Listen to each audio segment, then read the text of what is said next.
Good morning, everyone, and welcome to this week's Trinity announcements. Thank you for spending a few minutes of your day with us to hear what new things we're cooking up around here. My name is Pastor Lee. I'm the associate pastor here at Trinity, and I am very excited to get to do today's announcements to tell you about something I'm really excited about. On Saturday, February 14th, yes, that's Valentine's Day, we will be hosting an in-person Lenten retreat here at the church in Wagonalls from 9 to 1 p.m. You can find out more information, how to sign up in our weekly e-blast, both that you get in your email and in your printed announcements, or talk to me. But here's what I'm so excited about. I love that our church has seasons of the church year. Lent is our 40-day season to get ready, to prepare for Easter, right? For the resurrection of Jesus. And we get 40 days, because it takes more than a minute to get ready for that life-changing reality. So at the Lenten retreat, we are going to spend 4 hours diving into and playing around with the 5 gospel stories that we're going to get in the 5 Sundays of Lent. And I'm just going to give you a little snippet of what's going to happen. I have some props to help me. The first Sunday in Lent, no matter what year it is, we get Jesus in the wilderness with the devil. I know this is a poor representation of the devil, but it's what I had, because of course the devil is a master of camouflage, but this is my representation. So we always start Lent with Jesus in the wilderness, being tempted, being tested. It's really a question of identity. So that first Sunday in Lent, we're going to look at a story where Jesus is going to help us to figure out, what do we do when our identity gets questioned, when we have to figure out what voices to listen to in the world, because there's so many, right? Jesus gives us this beautiful and empowering story that we can follow after him. The second Sunday in Lent, Jesus by night has a conversation with a guy named Nicodemus. And I have a pastor or a deacon stool with me as the prop. Nicodemus was a religious leader. He went to the fancy schools, he went to seminary, he went to rabbi school. He was supposed to have all the answers.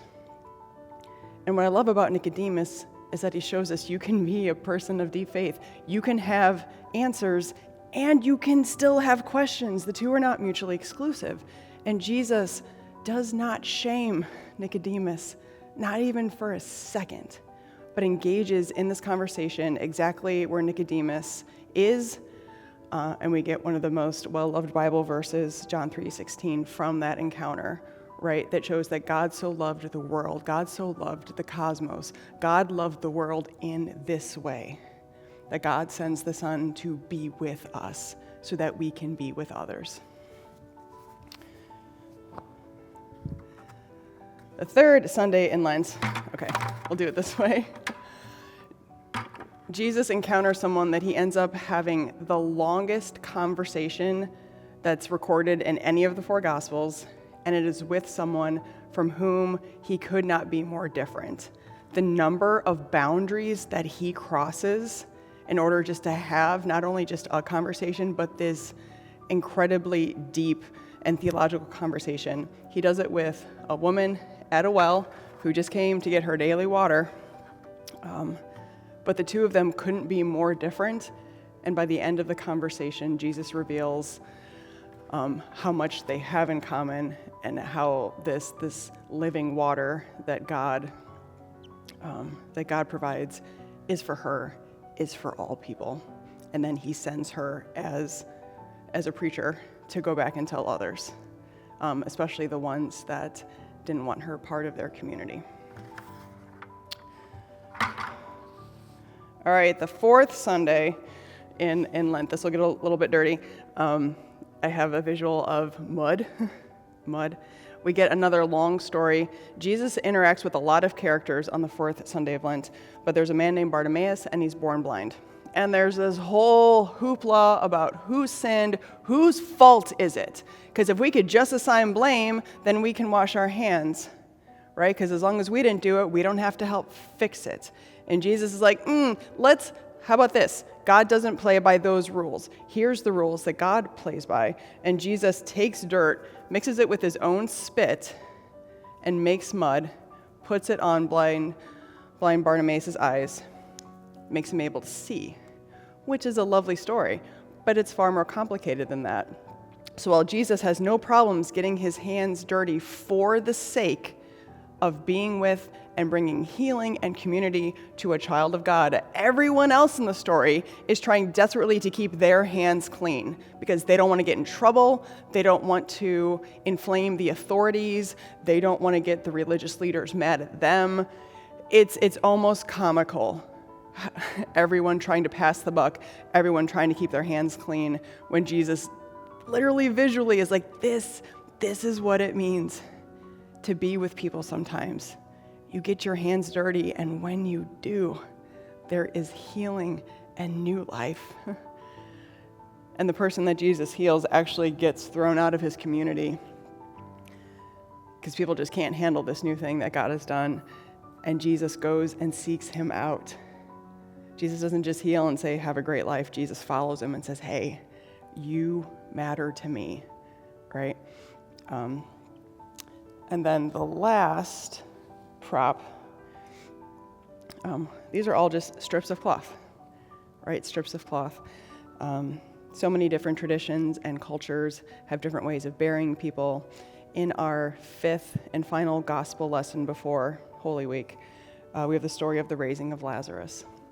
So we have Jesus in this particular story showing us how to hold grief and anger and hope all at the same time.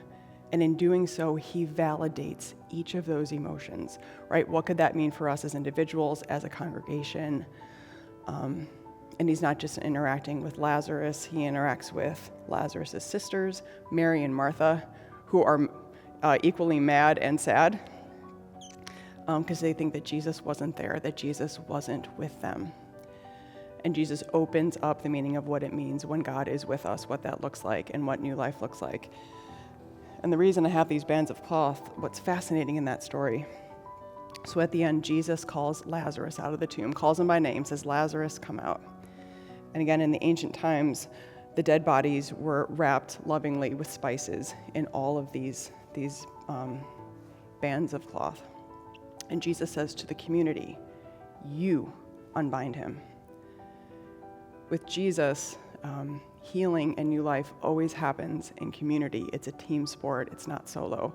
Jesus could have unwrapped Lazarus by himself, could have had Lazarus unwrap himself, but he says, no, you all are a part of this. You go take the bands off the thing that you thought was dead, that you thought there was no way life was ever going to come back. You see with your hands and your eyes up close where you thought it was a dead end. God can do a new thing. So those are just a couple of snippets of things that we're going to be diving into during the Lenten retreat. For those of you that are used to going to retreats, we hope you'll come along. We hope that you'll learn something different, that you'll catch something new.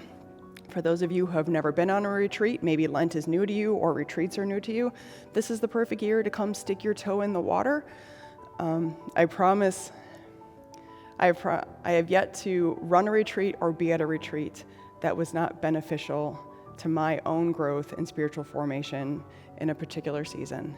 So I hope you will prayerfully consider coming Saturday, February 14th from 9 to 1 p.m. here at Trinity in Wagonalls. If you have any questions, any comments, please let me know, and hope to see you there. Have a great week, everybody.